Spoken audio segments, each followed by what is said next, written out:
Айтатын болсам қаңтардың мұңын, емі жоқ жара мәңгілік мұңым. Түрмеге жапты, сабалап бетті қазақтың қанша қызы мен ұлын. Қуат Найманды таяққа жықты, Жанболаттарды түрмеге тықты. Елді тонаған 200-лер тағы да судан таза боп шықты.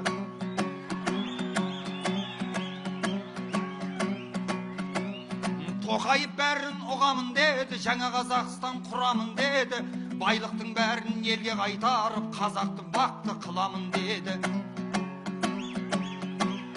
Билік пен халық жарасын дедім, өлеңім қырдан арасын дедім. Бәрінде қойшы, бәрінде айтарсың, қазаққа Құдай қарасын дедім.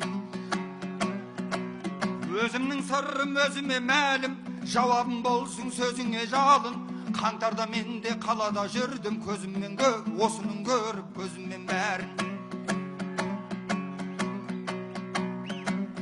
Сендер де біздей іргеледіңдер, жайымды біліп біргемедіңдер. Қанша қырылып ел жатқан кезде біреуің тағы үндемедіңдер.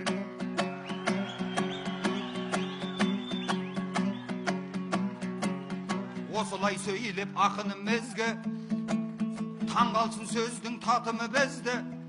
Сендер сияқты бір жан біз, бірақ сендердей біздер, бірақ бір жан өртеген жоқпыз театрымызды.